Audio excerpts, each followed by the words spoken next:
এ মা, এটা আবার কেমন প্রাণী? বাঁচাও বাঁচাও, জঙ্গলে হায়না এসেছে, বাঁচাও। কি বলছিস? হায়না? এটা আবার কেমন প্রাণী? খুবই ভয়ঙ্কর দেখতে, আমাকে তাড়া করেছে।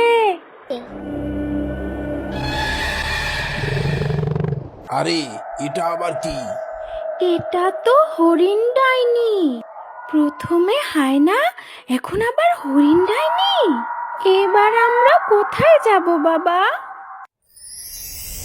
করিমপুর জঙ্গলের উপর ছিল বিশাল এক বটগাছ। সেই বটগাছের নিচেই থাকতো এক ভয়ানক হরিণ ডাইনি ভূত। হরিণ ডাইনি ভূতটি ছিল খুবই একা, তার আপন বলতে কেউ ছিল না। হঠাৎ একদিন হরিণ ডাইনি ভূতটি দেখতে পেল একটি হায়না একটি মোরগকে তাড়া করেছে।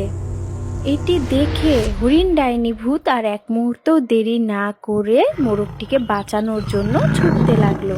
হরিণ ডাইনি ভূতটি নিজেও জানতো যে এমন একটি হায়নার সাথে লড়াই করা মোটেও সহজ কাজ নয়, তবুও সে মনের মধ্যে সাহস নিয়ে মোরগটিকে বাঁচানোর জন্য ছুটে গেল। হায়নাটি যখনই মোরগের উপর ঝাঁপিয়ে পড়তে যাবে, ঠিক তখনই হরিণ ডাইনি ভূত হায়নাটির উপর ঝাঁপিয়ে পড়ল। তখনই শুরু হলো হায়না ও হরিণ ডাইনি ভূতের ভয়ানক লড়াই। এক পর্যায়ে হায়না পরাজিত হয়ে হার মেনে নিল এবং সে ধীরে ধীরে পিছু হটতে লাগলো। ঠিক তখন সেখানে কিছু মুরগি ও মোরগ এসে দাঁড়ালো। সাব্বাস হরিণভূত, তুমি কিছুতেই ভয় পেও না। আজই হায়নাকে আমরা সবাই মিলে পেটাবো। এতগুলো মোরগ মুরগি এবং হরিণ ডাইনি ভূতকে একসঙ্গে দেখে হায়না খুবই ঘাবড়ে গেল এবং সে বুঝতে পারলো আজ তার নিস্তার নেই। এই ভেবে সে সেখান থেকে দ্রুত পালালো। আর হরিণ ডাইনি ভূত তখন সবাইকে বলল, তোমাদের অনেক অনেক ধন্যবাদ। এই হায়নাটা খুবই বিপজ্জনক ছিল। তোমরা ঠিক সময় না এলে যে কি হতো। তোমরা ঠিক সময় এসে আমাকে অনেক সাহায্য করেছো। হরিণভূত, একতাই বল। আর না হয় হায়নাটা খুবই শক্তিশালী ছিল। আমরা সবাই এক হয়ে হায়নাকে কখনোই সফল হতে দেব না। তবে তোমার সাহসেরও প্রশংসা করতে হয়। এই মোরগটাকে বাঁচাতে গিয়ে তুমি এই শক্তিশালী হায়নার সাথে লড়তে গেলে, আর সে আপনাকে ধন্যবাদ না জানিয়েই চলে গেল। আমার মনে হয় সে খুব ভয় পেয়েছে, তাই ভয়েই চলে গেছে। থাক, কোনো ব্যাপার না। উপরওয়ালা কাউকে না কাউকে রক্ষা করার জন্য পাঠিয়ে দেন। যেমন তাকে বাঁচানোর জন্য আমাকে পাঠালেন, ঠিক তেমন আমাকে বাঁচানোর জন্যই তোমাদেরকে পাঠিয়েছেন।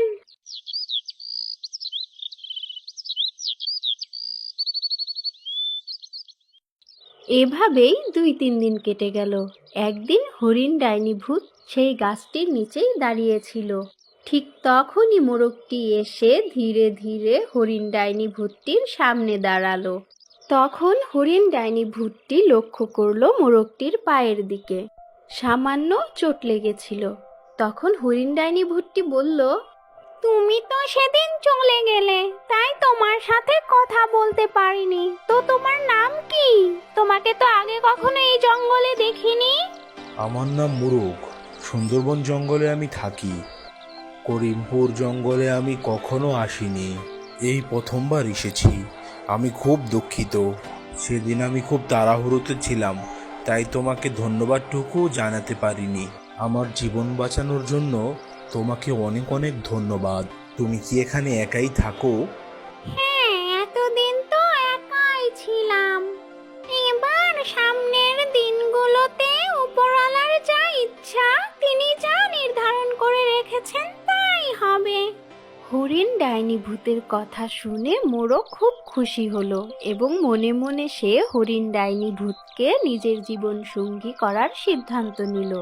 হরিণ ডাইনি ভূতটি মোরগের ব্যাপারে সমস্ত খোঁজ খবর নিতে লাগলো এবং সে জানতে পারলো এই পৃথিবীতে মোরগের আপন বলতে কেউ নেই। তারপর তারা দুজন দুজনকে জীবন সঙ্গী বানিয়ে নিল। এবং একে অপরের সাথে ঘুরে ফিরে আনন্দ করে মজা করে সুখে শান্তিতে জীবন কাটাতে লাগলো।